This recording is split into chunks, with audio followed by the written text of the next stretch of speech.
আমাদের চোখের ঠিক মনির উপরে যে লেন্স ব্যবহার করা হয় এটাই হলো কন্ট্যাক্ট লেন্স। আর এই কন্ট্যাক্ট লেন্স ব্যবহারের পূর্বে অবশ্যই কিছু নিয়মকানুন মেনে চলতে হবে। প্রথমত, লেন্স খোলা বা পরার আগে অবশ্যই হাত ভালো করে সাবান দিয়ে কিংবা জীবাণুনাশক দিয়ে ধুয়ে নিতে হবে এবং হাত ভালো করে শুকালে তারপরে লেন্স পরা বা খোলার ক্ষেত্রে ব্যবহার করতে হবে। কন্ট্যাক্ট লেন্স কখনোই গোসলের পানি বা অন্য কোনো খোলা পানিতে ভেজানো যাবে না, কারণ পানিতে অনেক ধরনের ব্যাকটেরিয়া থাকে যেগুলা এই লেন্সের সংস্পর্শে যে কর্নিয়ার আলসারের সৃষ্টি করে। গোসল বা সাঁতারের আগে অবশ্যই লেন্স খুলে নিতে হবে।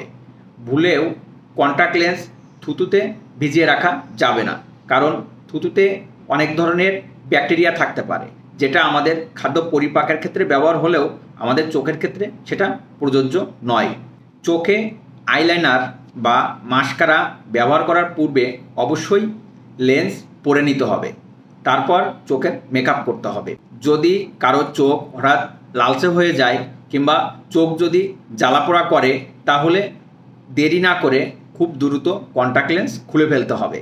এ সকল নিয়মকানুন অবশ্যই কন্ট্যাক্ট লেন্স ব্যবহারের পূর্বে মেনে চলতে হবে। ধন্যবাদ সবাইকে।